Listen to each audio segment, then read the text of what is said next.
It was a somber day for the Nevada Highway Patrol and the Las Vegas community as Trooper Micah May was laid to rest. May passed away after being critically injured in the line of duty. He was hit by a car during a police chase on I-15 last week and then died at the hospital. Now, today, many people throughout Las Vegas paid tribute to Trooper May after he made the ultimate sacrifice. And before the service, his funeral procession took him throughout the valley. It began around 9:30 this morning at the Palm Mortuary downtown before taking on to I-15 to the Strip, which was partially shut down on the southbound side. Several hotels also paid tribute to May with messages on their marquees. The procession eventually made its way to Central Church in Henderson, where May's service was held. The NHP Honor Guard was there to escort the casket in. And from there, May's body was taken to Palm Mortuary and Cemetery, where he was laid to rest. And we have team coverage of today's ceremonies. We begin with Lauren Martinez, who joins us live from Palm Cemetery following the service. Kim, earlier this afternoon, a full military-style honor was given to Trooper May as his family and loved ones sat underneath these tents.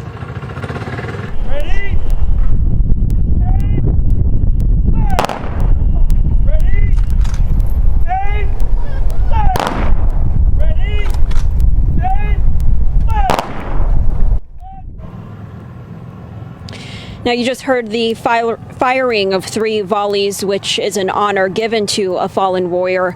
A flag was later provided to his wife, Joanna May. His family asked that members of the media remain behind them as he was laid to rest.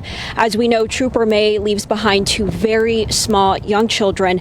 NHP Trooper Travis SMAKA, who worked with Micah May, said they will always remain by the family's side.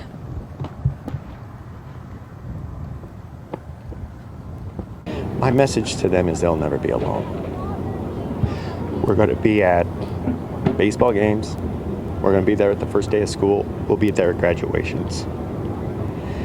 These kids lost their father. They lost a hero. But they're not, that's all I can say is we're going to surround this family with our love and support, and we will be there for them. Trooper SMAKA said that law enforcement came from around the country, including Oregon, Alaska, and New York. We'll hear from some of them coming up at 4:30. For now, reporting live from Palm Mortuary off Eastern, Lauren Martinez, Fox 5 News Local, Las Vegas. All right, thank you, Lauren. And as she just mentioned, several members of law enforcement were welcomed at today's service. We spoke to a former Alaska State Trooper who retired in Las Vegas.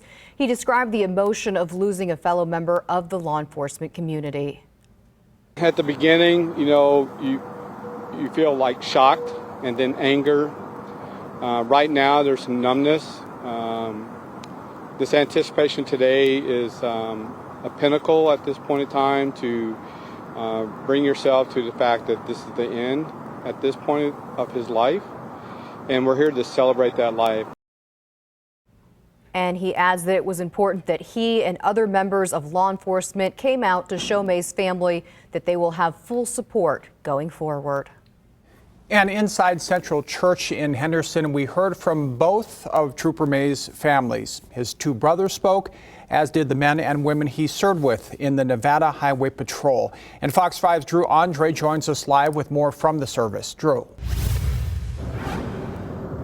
Well, Joe, inside the church, we got a clear picture of the type of man Micah May was from those who knew him best and heard some really heart-wrenching stories from his 2 brothers. As the bagpipes blared, the honor guard carried Trooper Micah May's casket into Central Church, with his wife Joanna trailing behind. Micah was a trusted and devoted friend to me and my family. May's best friend and retired Sergeant Russ Marco. Micah was uniquely funny, and a timed one-liner was his specialty. May's 2 younger brothers took the stage, sharing stories from their childhood in Massachusetts, showing both his caring and mischievous sides. And Micah helped me get my frozen boots off and put both of his mittens onto my hands, even though it was really, really cold. Micah went from off-roading his parents' car and getting a ticket before he could drive legally to making a career out of being behind the wheel and handing out those same sorts of citations. On the roads of southern Nevada, May's department said he showed courage time after time in his 13-year career. For every person he stopped from that path of destruction, an innocent life went on uninterrupted because of him. May received a Medal of Valor back in 2012 in a similar police pursuit to the one that took his life last week. And during the funeral, his wife Joanna was presented with another Medal of Valor and a Purple Heart. But his loved ones say his kindness shined through just as much as his courage. Just days before his death, a stranger wrote a letter to NHP after an interaction with May. And treated me like a fellow human being. This dude single-handedly changed my outlook on law enforcement officers. Is an example of what a good man is. A man who is righteous, generous, honorable, and loyal. May's wife, 2 parents, and their 2 children, one just a baby, the other 3 years old, were all in the front row at the service. Reporting live, I'm Drew Andre, Fox 5 News, local, Las Vegas. And troopers with NHP say Micah May's final act helped save lives. He gave his life serving the people of this community. And then his last act on this planet was to be an organ donor and save additional lives. I can't think of anything more noble than what Micah did in his last days on Earth. And May donated his heart, his liver, both kidneys, and according to NHP, a colonel there who spoke at May's funeral, those donations helped save the lives of 4 people. And